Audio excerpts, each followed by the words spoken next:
Hello बच्चों।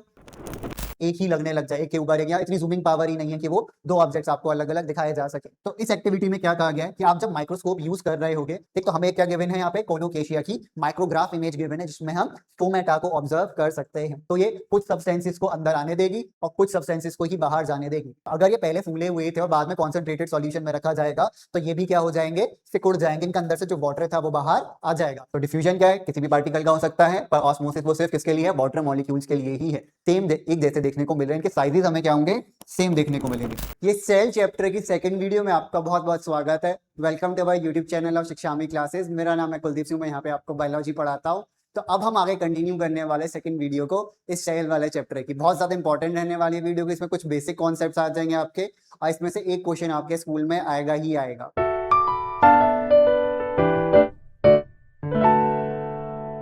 तो सबसे पहले हम बात करते हैं किसके बारे में, रॉबर्ट हुक के बारे में। तो रॉबर्ट हुक सबसे पहले ऐसे साइंटिस्ट थे जिन्होंने किसको डिस्कवर किया था, सेल को डिस्कवर किया था। कौन सी ईयर में, 1665 है बेसिकली। इन्होंने जो सेल डिस्कवर किया था वो कैसा था, वो डेड सेल था। कैसा सेल था, डेड सेल था। क्यों? क्योंकि उन्होंने प्लांट का जो पार्ट लिया था वो कौन सा पार्ट था, कॉर्क था, और यहाँ पे डेड सेल्स ही क्या होते हैं, प्रेजेंट होते हैं।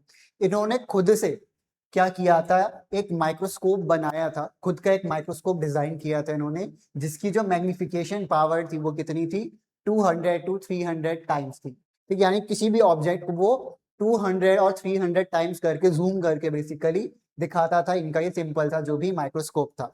ठीक, अब इन्होंने बेसिकली क्या दिया, जो नाम दिया कि सेल को, वो इन्होंने ही नाम दिया क्या, कि उन कंपार्टमेंट्स को इन्होंने जब कॉर्क टिश्यू को देखा तो उनको इसके अंदर स्मॉल छोटे छोटे यानी कि बॉक्स जैसे स्ट्रक्चर दिखाई दिए, या फिर कह लो हनी कॉम्ब जैसे यानी कि मधुमक्खी के छत्ते जैसे स्ट्रक्चर दिखाई दिए। किसके अंदर, जब इन्होंने कॉर्क को देखा तो उन्होंने उस पर्टिकुलर जगह को क्या कह दिया, सेल कह दिया बेसिकली। ठीक, तो बेसिकली सेल जो है वो डिस्कवर किसने किया था, रॉबर्ट हुक ने ही किया था।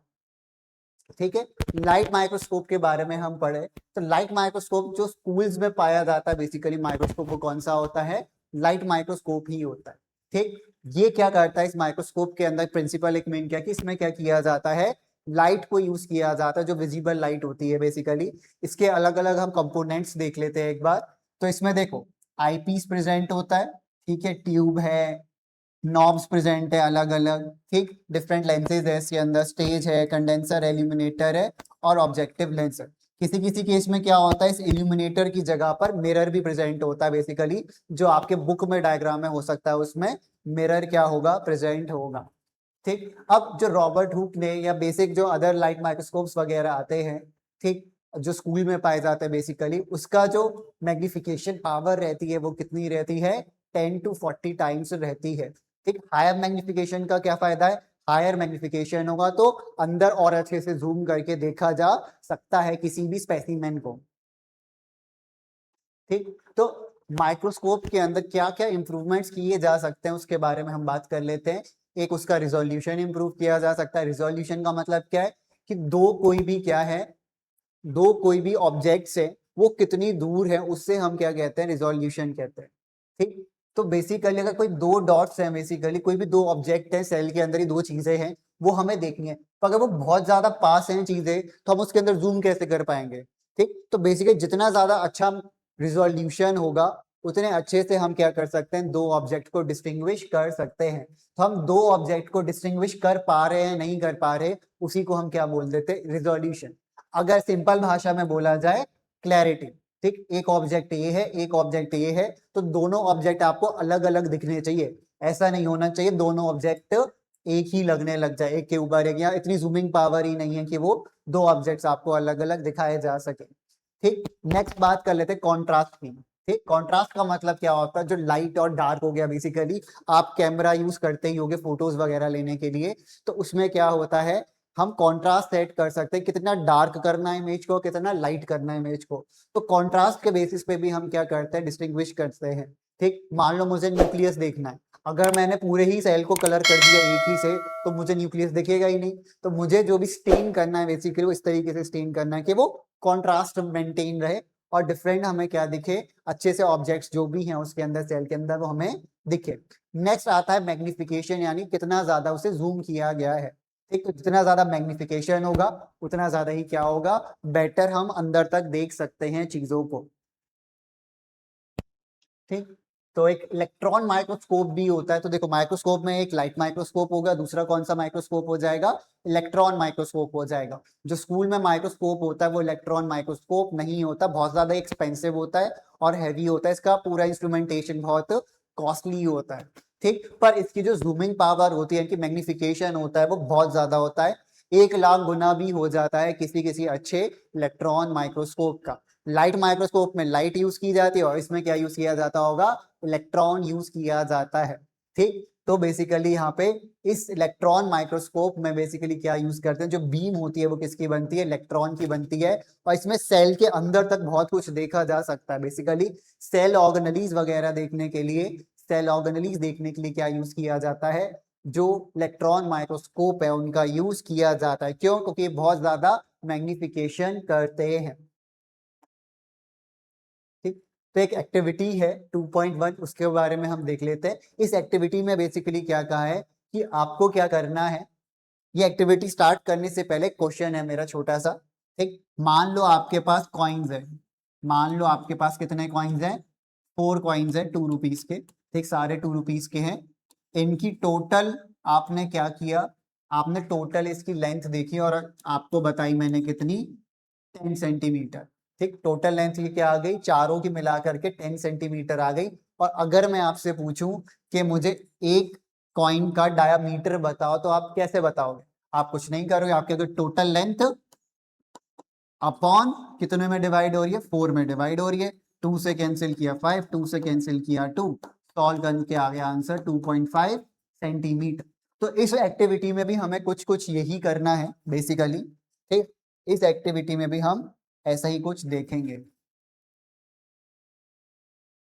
ठीक है, तो इस एक्टिविटी में क्या कहा गया है कि आप जब माइक्रोस्कोप यूज कर रहे होगे, तो आप जब माइक्रोस्कोप में उसमें अंदर देखोगे तो आपको क्या करना है, जो उसमें डायमेंशन ले लेना है बेसिकली, वो इतना जूम स्केल रख के आपको क्या करना है, जूम करना है कि वो 1 सेंटीमीटर का बन जाए। कितने का, 1 सेंटीमीटर का वो स्केल रखने के बाद बन जाए। अगर आपने माइक्रोस्कोप स्कूल में यूज किया है तभी आपको ये थोड़ा और अच्छे से समझ में आएगा।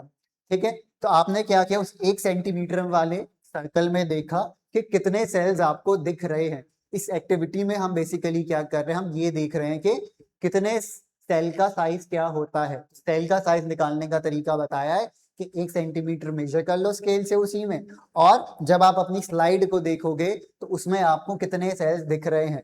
ठीक, तो अगर आपको ज्यादा सेल्स दिखेंगे तो आप उसको काउंट कर लोगे, जितने भी सेल्स आ गए तो इसमें कितने आ जाएंगे हमारे, 5 आ गए, 10 आ गए। पर जब आप माइक्रोस्कोप में अच्छे से देख रहे होगे, वो स्पेसिमेन बना करके बेसिकली स्लाइड बना करके, तो 100, 200, 300, 400 ऐसे कुछ सेल्स आपको एक ही लाइन में दिख रहे होंगे। तो हमें क्या करना है, जो भी हमारा विजिबल रीजन का था, कितना था, 1 सेंटीमीटर था। ठीक, अगर क्वेश्चन में एक्टिविटी में 1 सेंटीमीटर, 1 सेंटीमीटर ले लो, 1 मिलीमीटर है तो 1 मिलीमीटर ले लो और उसमें चेक कर लो। ईज ऑफ कैलकुलेशन के हम 1 मिलीमीटर ही मान लेते हैं। ठीक, तो हमने क्या किया, माइक्रोस्कोप को इस तरीके से सेट किया कि वो स्केल जो है हमारा बेसिकली उसका 1 मिलीमीटर वाला पार्ट ही बस उसमें दिखे। और हमने क्या कर लिया, काउंट कर लिया उसमें कि कितने हमें सेल से दिख रहे हैं माइक्रोस्कोप से ही। तो 1 मिलीमीटर का मतलब कितना हो गया, 1000 माइक्रोमीटर। आपने क्या रखा, 1000 ऊपर रख दिया और आंसर किस में आएगा हमारा, माइक्रोमीटर में। अब कितने सेल्स आपको दिखे, मान लेते हैं आपको 100 सेल्स दिखे, तो 20 से 20 कैंसिल, आंसर आ गया 10 माइक्रोमीटर एक सेल का साइज। अगर आपको 50 दिखे तो 50 से डिवाइड कर दो। ठीक, 200 दिखे तो 200 से डिवाइड कर दो। तो ये एक्टिविटी में हमें यही पता चलता है कि हम कैसे किसी साइज को क्या कर सकते हैं, निकाल सकते हैं। ठीक है, किसी भी सेल के, स्कूल में जो सिंपल माइक्रोस्कोप हमें लाइट माइक्रोस्कोप दिया होता है। ठीक, ये अब जो दिखाया गया है आपको, ये क्या दिखाया गया है, कोलोकेशिया जो लीफ होती है उसका स्टोमेटा दिखाया गया है, जो कि निकाला गया है इलेक्ट्रॉन माइक्रोस्कोप को यूज करके। ठीक, अब इलेक्ट्रॉन माइक्रोस्कोप यूज करने के बाद जो रिजल्ट आता है उसे हम क्या बोलते हैं, इलेक्ट्रॉन माइक्रोग्राफ। ठीक, जो इमेज जनरेट होगी बेसिकली इलेक्ट्रॉन माइक्रोस्कोप से, उस इमेज को हम क्या कहते हैं, माइक्रोग्राफ बोलते हैं। ठीक, तो हमें क्या गिवन है यहाँ पे, कोलोकेशिया की माइक्रोग्राफ इमेज गिवन है, जिसमें हम स्टोमेटा को ऑब्जर्व कर सकते हैं। ठीक है, तो ये जो इमेज ली गई है वो ली किससे है, वो स्कैनिंग इलेक्ट्रॉन माइक्रोस्कोप का यूज करके। ठीक, इलेक्ट्रॉन माइक्रोस्कोप का भी स्पेशल टाइप है, कौन सा, स्कैनिंग इलेक्ट्रॉन माइक्रोस्कोप यानी कि सैम। ठीक, अब होता क्या है, यहाँ पे जो हमें डायग्राम में जो दिया गया है कोलोकेशिया का लीफ, इसी सैम का यूज करके बनाया गया है, क्योंकि इसने क्या किया, पूरी सरफेस को स्कैन किया। ठीक, तो बेसिकली जो सैम है वो क्या करता है, सैम से हम किसी भी सरफेस को स्कैन करते हैं स्पेसिमेन की। ठीक, अंदर इंटरनल स्ट्रक्चर के लिए तो नहीं, पर ओवरऑल ऊपर स्ट्रक्चर हम सरफेस देखना चाहते हैं तो सैम का यूज किया जाता है। ठीक, अब हम स्ट्रक्चर ऑफ सेल के बारे में हम थोड़ा बात कर लेते हैं। सेल क्या है हमें पता है, सेल क्या है, फंक्शनल यूनिट है हमारे बॉडी के अंदर। ठीक, हमारी बॉडी के अंदर भी और बाकी ऑर्गेनिज्म के अंदर भी सेल क्या है, एक फंक्शनल यूनिट है। सेल आपस में कोऑर्डिनेटेडली मैनर में कंबाइन होके क्या करते हैं, टिश्यू बनाते हैं। सिमिलर टिश्यूज मिलके एक ही फंक्शन करें या सिमिलर एक ऑर्गन के अंदर कुछ फंक्शंस करें तो उस तो सेल कंबाइन होके टिश्यू, टिश्यू कंबाइन होके ऑर्गन, ऑर्गन कंबाइन होके ऑर्गन सिस्टम और डिफरेंट ऑर्गन सिस्टम कंबाइन होके ऑर्गेनिज्म बन जाता है। Cells must interact with other cells, क्योंकि क्यों, इस सेल, एक सेल दूसरे सेल से क्या करेगा, इंटरेक्ट करेगा। ये जो बात की जाए मल्टी सेलुलर के केस में बात की जा रही है, यूनिसेलुलर के केस में तो एक ही सेल होता है। ठीक, तो सेल को बेसिकली क्या करना है, इंटरेक्ट करना है अदर सेल से। अब वो किसके थ्रू हो जाता है, बेसिकली जो सेल मेम्ब्रेन प्रेजेंट है। सेल मेम्ब्रेन कैसी होती है, cell membrane selectively permeable, semi permeable होती है। ठीक? अब इवन जो यूनिसेलुलर ऑर्गेनिज्म है उनको भी कुछ सेल में अंदर आना है, कुछ बाहर जाना है सेल के, तो वो भी किससे होगा, प्लाज्मा मेम्ब्रेन यानी कि सेल मेम्ब्रेन के थ्रू ही वो एक्सचेंज होगा। ठीक, तो प्लाज्मा मेम्ब्रेन या सेल मेम्ब्रेन जो होती है वो सारे ही सेल्स पे क्या होती है, प्रेजेंट होती है। इसलिए बोला जा रहा है क्या, यूनिवर्सल फीचर है। ठीक, तो सेल मेम्ब्रेन तो सब सेल्स पे ही क्या होती है, प्रेजेंट होती है। ये सेल को इंडिविजुअलिटी प्रोवाइड करती है और एक कंटेंट प्रोवाइड करती है। मान लो एक घर में डिफरेंट कमरे हैं, ठीक, अगर कमरों के बीच में दीवार ना हो तो क्या होगा, वो पूरा हॉल बन जाएगा, वो कमरे नहीं रहेंगे वो। उसी तरीके से सेल की सेल मेम्ब्रेन ना हो तो सेल कैसे एग्जिस्ट करेगा, फिर उसकी जो इंडिविजुअलिटी है यानी कि सिंगुलैरिटी है वो खत्म हो जाएगी। तो फंक्शंस क्या होते हैं सेल मेम्ब्रेन के, बहुत डिफरेंट डिफरेंट फंक्शंस हैं। ठीक, जैसे separate the cell from the external environment, तो जैसे कि अभी बताया एक्सटर्नल और इंटरनल एनवायरनमेंट तो तभी होगा ना जब बाउंड्री होगी। आपका घर और आपके पड़ोसी घर अलग क्यों है, क्योंकि बीच में क्या है, एक बाउंड्री है यानी कि दीवार है। ठीक, और क्या करता है ये सेल मेम्ब्रेन, कंट्रोल मूवमेंट, यानी कि कौन सी चीज अंदर आएगी और कौन सी चीज बाहर जाएगी वो भी कौन देखता है, सेल मेम्ब्रेन देखेगा। और जो भी इंटरेक्शन होने हैं सराउंडिंग के साथ वो भी सेल मेम्ब्रेन, साथ ही साथ अंदर की जो कंडीशंस होती हैं, चाहे वो लिक्विड का वॉल्यूम हो गया, फ्लूइड वॉल्यूम हो गया, उसे भी थोड़ा बहुत मेंटेन करने में, उस अंदर के कंटेंट को मेंटेन करने में क्या करता है, सेल मेम्ब्रेन हेल्प करेगा। क्योंकि ये सिलेक्टिवली परमिएबल मेम्ब्रेन है तो ये कुछ सब्सटेंसेस को अंदर आने देगी और कुछ सब्सटेंसेस को ही बाहर जाने देगी। फॉर एग्जाम्पल ऑक्सीजन और कार्बन डाइऑक्साइड के बारे में बात करें तो हमारा सेल क्या चाहता है कि ऑक्सीजन अंदर आ जाए और कार्बन डाइऑक्साइड सेल के बाहर जाए। ठीक, वाटर जो है वो इसी वजह से हमारे सेल के अंदर आ पाता है, किसी वजह से, सेल मेम्ब्रेन की वजह से। तो पानी अगर हमारे सेल के अंदर कम होगा तो बाहर से क्या होगा, वो अंदर आ जाएगा। लार्ज मॉलिक्यूल्स चाहे वो शुगर हो गया, सॉल्ट हो गए, वो ऐसे नहीं कि कभी भी अंदर आ सकते हैं कभी भी बाहर जा सकते हैं। तो कुछ चीजें कभी कभी अंदर आएंगी, कुछ चीजें जो भी वेस्ट मटेरियल है वो बाहर जाएगा और जो भी अच्छी चीजें होंगी वो अंदर आएंगी। तो सेल मेम्ब्रेन क्या है, सिलेक्टिवली परमिएबल मेम्ब्रेन है। ठीक, नेक्स्ट एक एक्टिविटी है बेसिकली, इस एक्टिविटी में क्या करना है, एक्टिविटी 2.2 में दो सेम साइज के क्या लेने हैं, पोटैटो लेने हैं। लेंथ ब्रेथ हाइट मतलब सब कुछ क्या होना चाहिए, सेम रहना चाहिए है। ठीक, एक केस में क्या किया है, प्लेन वाटर में रख दिया है किसको, पोटैटो को, और दूसरे केस में क्या किया है, सॉल्ट सॉल्यूशन के अंदर रख दिया है। इसके अंदर क्या है, सॉल्ट रख दिया है मान लो। ठीक, दोनों पहले क्या लिए, सेम साइज के लिए दोनों पोटैटोस के पीस। बाद में ये देखा कि जो फर्स्ट केस था यानी कि ए था, इसका साइज तो थोड़ा बड़ा हो गया। ठीक, और जो बी वाला था यानी जिसको सॉल्ट में रखा था उसका साइज क्या हो जाएगा, कम हो जाएगा। उसका वेट भी लेंगे, वेट करेंगे वेइंग मशीन पे, तो ए केस का वेट ज्यादा होगा किससे, ओरिजिनल कंडीशन से, और बी केस का वेट क्या होगा, कम होगा ओरिजिनल कंडीशन से। ठीक, तो ऐसा क्यों हुआ, ऐसा हुआ ऑस्मोसिस की वजह से। ठीक, किस वजह से होता है ये, ऑस्मोसिस की वजह से होता है। ठीक, नेक्स्ट एक क्वेश्चन भी गिवन है, अगर हम मूंग बीन के जो सीड होते हैं बेसिकली उसको क्या कर दें, कंसंट्रेटेड सॉल्यूशन में रखें। ठीक, कैसे, पहले से ही सोक्ड वाले अगर होंगे और किस में रख दिया हमने, कंसंट्रेटेड सॉल्यूशन में रखा, चाहे वो नमक का हो चाहे वो चीनी का हो, किसी भी में रख दो, तो वो उस केस में क्या होगा। ठीक, तो पहले जो ये मूंग के सीड्स थे बेसिकली, पहले तो ये क्या थे, फुलाए गए। इस एक्सपेरिमेंट में क्या कहा जा रहा है, क्वेश्चन में क्या कहा जा रहा है कि पहले इसको फुलाया गया, बाद में क्या कर दिया, इसको कॉन्सेंट्रेटेड सॉल्यूशन में रख दिया। तो अगर ये पहले फूले हुए थे और बाद में कॉन्सेंट्रेटेड सॉल्यूशन में रखा जाएगा तो ये भी क्या हो जाएंगे, सिकुड़ जाएंगे, इनका अंदर से जो वाटर था वो बाहर आ जाएगा। इसका रीजन भी क्या है, ऑस्मोसिस है। तो ऑस्मोसिस की वजह से क्या होगा, ये सेल्स श्रिंक कर गए। अब ये ऑस्मोसिस क्या होता है उसके बारे में हम जान लेते हैं। ऑस्मोसिस का सिंपल मतलब है कि हायर कंसंट्रेशन से लोअर कंसंट्रेशन मूवमेंट होना किसका, सॉल्वेंट का। ठीक, यानी कि जहां पे पानी ज्यादा है वहां से क्या होगा, जहां पे पानी ज्यादा है। ठीक, जैसे हम बात कर ले पोटैटो वाला जो केस लिया था बेसिकली, तो पोटैटो को किस में रखा, पानी में रख दिया था, ए वाले बीकर में। तो होगा क्या, अब बाहर पानी की कंसंट्रेशन ज्यादा है और अंदर पानी की कंसंट्रेशन क्या है, कम। ठीक, यहाँ पे पानी क्या है, ज्यादा है, अंदर पानी की कंसंट्रेशन क्या है, कम। तो उस कंडीशन में क्या होगा, पानी जाएगा बाहर से अंदर। ठीक, कोई दिक्कत। तो एक सॉल्वेंट की कंसंट्रेशन बात करें तो सॉल्वेंट की कंसंट्रेशन यानी कि जो लिक्विड है वो आउटसाइड ज्यादा है और इनसाइड क्या है, कम है। पर यही हम बात करें किसकी, सॉल्यूट की, तो सॉल्यूट कहां पर ज्यादा है, सॉल्यूट जो है वो इनसाइड ज्यादा है और आउटसाइड क्या है, कम। तो जब कभी भी हम डिफाइन करते हैं बेसिकली, ठीक, तो हमें इस चीज का ध्यान रखना कि हम सॉल्वेंट के टर्म्स में डिफाइन कर रहे हैं या सॉल्यूट के टर्म्स में। अगर हम सॉल्वेंट के टर्म्स में डिफाइन कर रहे हैं तो आंसर क्या है हमारा, डेफिनेशन क्या हो जाएगी। ऑस्मोसिस में क्या होता है कि मूवमेंट होता है किसका, सॉल्वेंट का, जहां पे सॉल्वेंट ज्यादा कंसंट्रेशन में और वहां से कम कंसंट्रेशन की तरफ जहां पे सॉल्वेंट कम है यानी कि।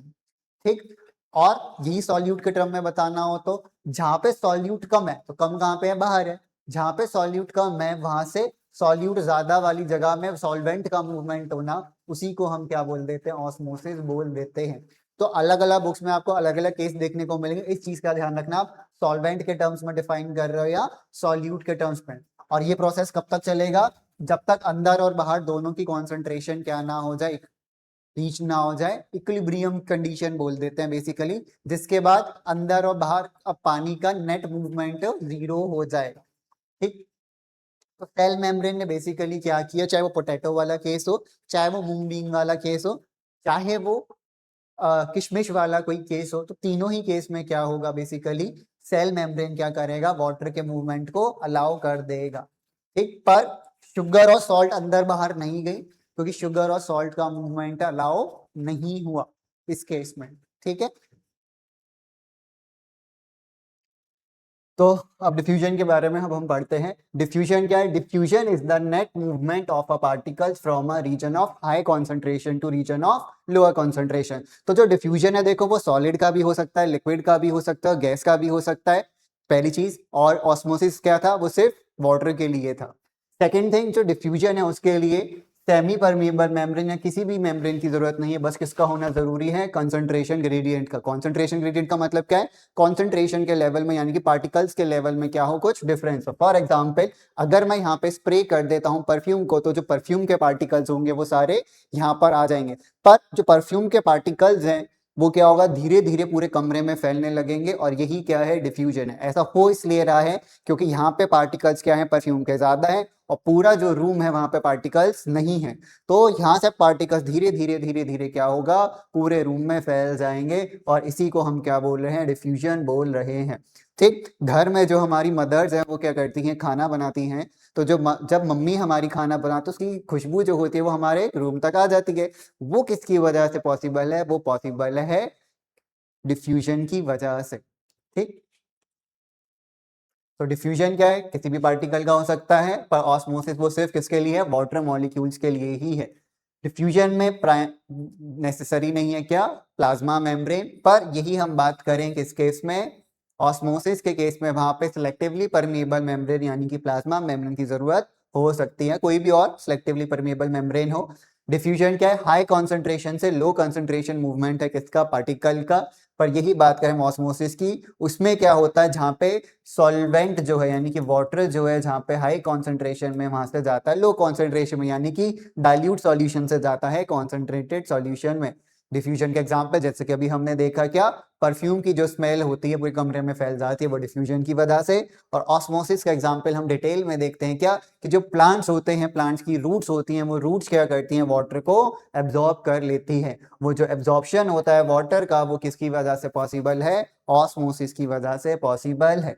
मिनरल्स जो होते हैं, जो ट्रांसपोर्ट होते हैं, सेल जो है अपनी टर्जिडिटी को मेंटेन रखता है, वो सब किसकी वजह से पॉसिबल है, ऑस्मोसिस की वजह से प्लांट्स के अंदर।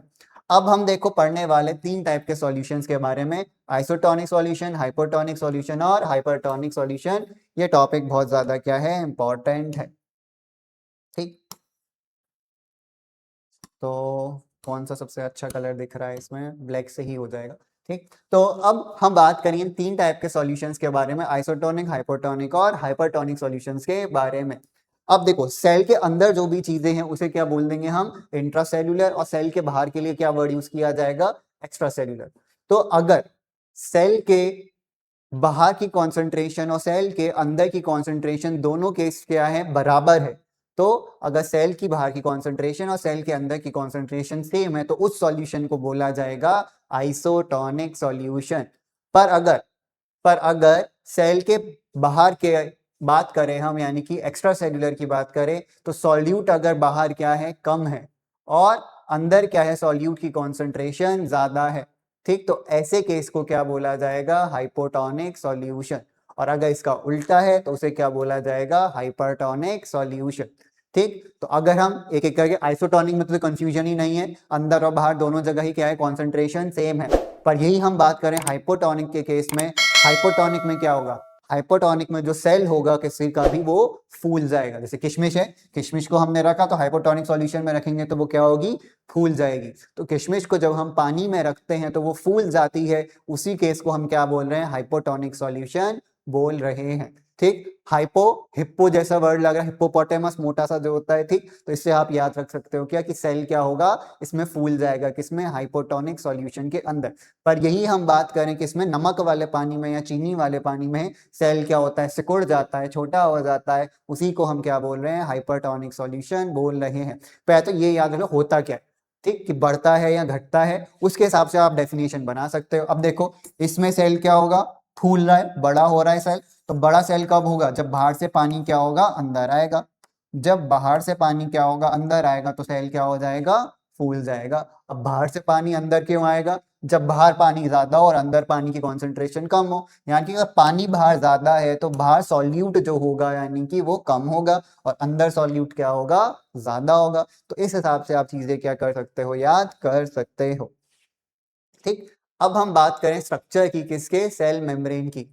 तो हम सेल मेम्ब्रेन का स्ट्रक्चर देखें तो सेल मेम्ब्रेन का जो साइज होता है, लेंथ अलग, और बात करें हम कितनी थिकनेस होती है, 7 to 10 नैनोमीटर थिकनेस होती है किसकी, सेल की मेम्ब्रेन की। तो cell membrane 7 to 10 nanometre thick होती है, जहां पे 1 नैनोमीटर का मतलब क्या होता है, 1 नैनोमीटर इक्वल्स टू 10⁻⁻⁹ मीटर। ठीक, जिसको अगर मिलीमीटर में कन्वर्ट करें तो ये आंसर आएगा।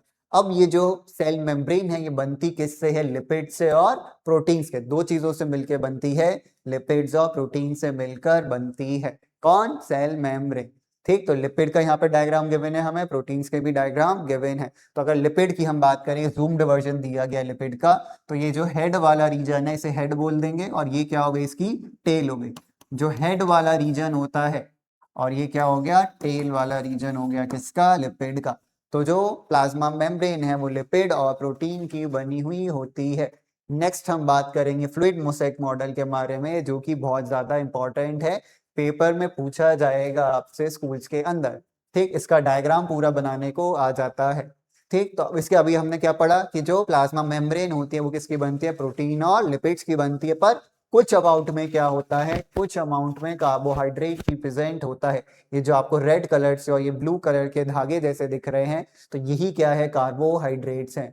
ये जो ग्लाइको वर्ड है ये किसके लिए यूज किया जाता है, कार्बोहाइड्रेट के लिए यूज किया जाता है। ये ब्लू कलर के प्रोटीन हो गए और ये क्या हो गए, लिपिड्स हो गए। ठीक, तो प्रोटीन्स आपको दिख रहे होंगे, कुछ प्रोटीन्स अंदर की तरफ हैं और कुछ प्रोटीन्स बाहर की तरफ हैं। इसी बेसिस पे इनका नाम है इंट्रिंसिक प्रोटीन और एक्सट्रिंसिक प्रोटीन। तो फ्लूइड मोज़ेक मॉडल के अकॉर्डिंग जो प्लाज्मा मेम्ब्रेन है वो किसकी बनी होती है, लिपिड और प्रोटीन की। जो लिपिड होती है उसकी क्या होती है, बाई लेयर होती है, एक लेयर ऊपर की तरफ होती है और दूसरी लेयर नीचे की तरफ होती है। ठीक, अब ये जो लिपिड है, ये जो लिपिड है इसका हेड वाला रीजन होता है और टेल वाला रीजन होता है। ये जूम करके दिखाया गया बेसिकली एक लिपिड को। तो अब ये जो टेल वाला रीजन है इसको पानी पसंद नहीं होता, तो ये कैसी होती है, हाइड्रोफोबिक होती है।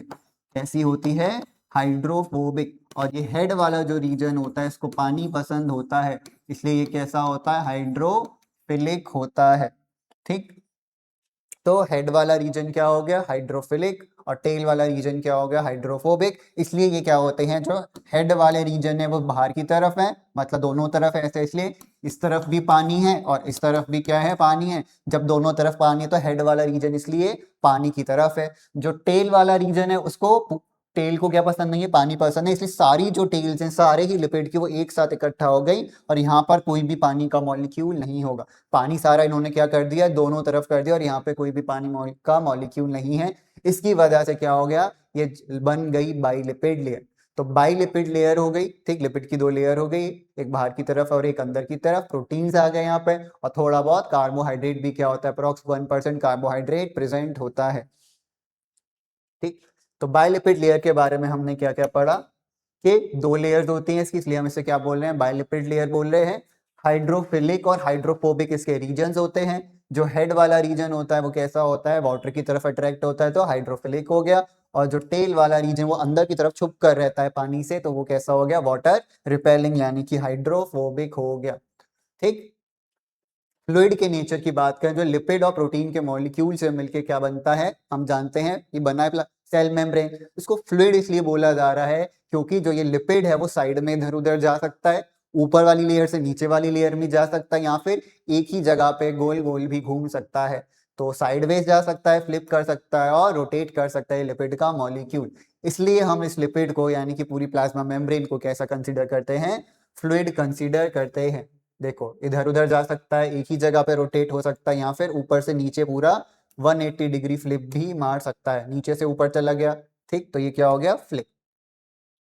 मोसैक नेचर के बारे में हम बात करें, मोसैक वर्ड क्यों यूज किया है, फ्लूइड तो चलो समझ में आ गया, कोई लिपिड है तो लिपिड कैसा है, फ्लूइड नेचर का है। यही हम मोसैक नेचर के बारे में देखें तो proteins are embedded with the lipids bilayer. अब ये ऐसा लगता है कि इस पूरा स्ट्रक्चर देखने में टाइल जैसा पैटर्न आ जाता है। कैसा पैटर्न आ जाता है कि टाइल्स होती है, ठीक उसी तरीका ऊपर से देखे तो पैटर्न दिखेगा, तो उस पैटर्न को बोलते हैं मोसैक पैटर्न। कैसा पैटर्न, मोसैक पैटर्न। इसलिए वर्ड यूज किया जा रहा है फ्लूइड मोसैक मॉडल। ठीक, अब जो सेल है वो कम्युनिकेट करने के लिए क्या यूज करता है, प्लाज्मा मेम्ब्रेन का यूज करता है। From outside in receiving environment signal, cell membrane receptor detect external molecule to initiate a response. तो बेसिकली होता क्या है, सेल मेम्ब्रेन के ऊपर कुछ रिसीवर्स जैसे एंटीना के सिग्नल्स होते हैं, ऐसे ही क्या होते हैं, प्रेजेंट होते हैं इस पे रिसेप्टर्स। इन रिसेप्टर्स का काम होता है सिग्नल को रिसीव करना और उस हिसाब से कुछ चेंजेस लाना किसके अंदर, प्लाज्मा मेम्ब्रेन में या फिर सेल के अंदर। इसी को हम क्या बोल रहे हैं, सेल कम्युनिकेशन बोल रहे हैं। एक तरीका तो ये हो गया कि बाहर से कोई मॉलिक्यूल आया, उसने क्या किया, कुछ इनिशिएट किया और सिग्नल अंदर पहुंच गया। दूसरा तरीका क्या है, सेल, एक सेल दूसरे सेल से क्या करेगा, डायरेक्ट कनेक्शन बना लेगा। तो देखो इस सेल और इस सेल के बीच में, दोनों के बीच में क्या कनेक्शन है, और इस कनेक्शन से क्या हो जाएगा, कम्युनिकेशन हो जाएगा। तो दो तरीके हो गए, या तो कोई मॉलिक्यूल सिग्नल लेकर आएगा और रिसेप्टर क्या कर लेगा, डिटेक्ट कर लेगा उसको, या फिर cell to cell direct communication possible है। ठीक, आई होप आपको इतने में कोई डाउट नहीं होगा। अब हम देखते हैं किसके बारे में, एक एक्सपेरिमेंट है, एक्टिविटी है बेसिकली 2.3। इसमें क्या कहा गया है, दो बातें कही गई हैं। एक, आपको क्या करना है, जो अनियन पील सेल होता है उसको लेना है। ठीक, अनियन पील सेल को लेने के बाद एक्सपेरिमेंट हमने देखा। फिर अब डिफरेंट टाइप के और भी रोइयो लीफ के बारे में एक्सपेरिमेंट है इसके अंदर। अनियन पील वाला तो हमने देख लिया, इसके अंदर किसके बारे में है, रोइयो पील्स के बारे में एक्सपेरिमेंट है। एक बार हम देख लेते हैं एनसीईआरटी को ओपन करके। ठीक, तो एनसीईआरटी में इस एक्सपेरिमेंट के बारे में आपके मेंशन्ड है, ये रही आपकी एनसीईआरटी की बढ़िया सी नई नई किताब की पीडीएफ।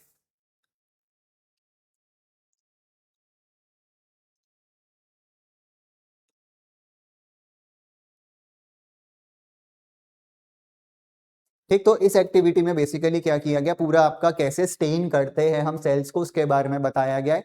एक सेफ्रोनिन लिया गया स्टेन करने के लिए, और दूसरी चीज क्या ली गई है, मिथाइलिन ब्लू को लिया गया है स्टेन करने के लिए इसके अंदर।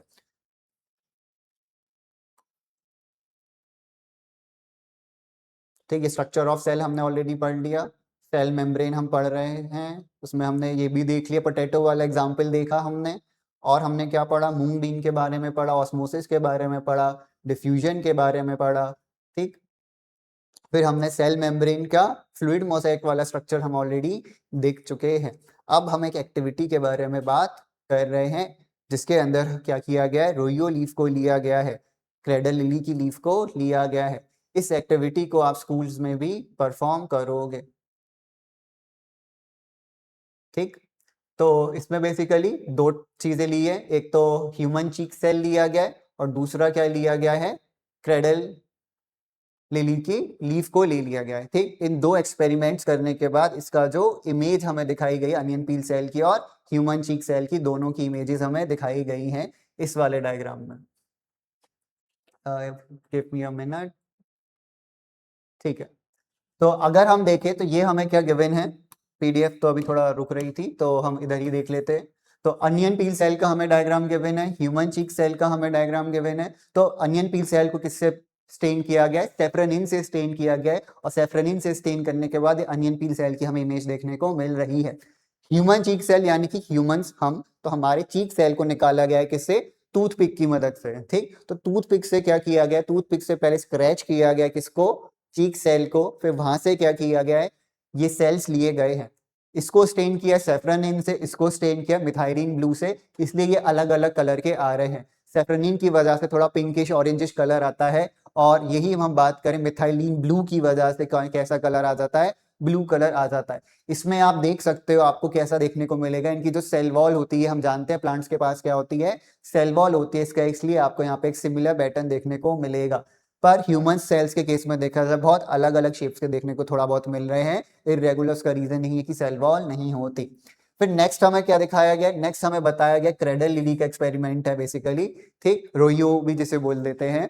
तो क्रेडल लिली के केस में क्या किया गया, एक बार रखा गया उसको पानी के अंदर और एक बार रखा गया उसको 20% शुगर सॉल्यूशन के अंदर।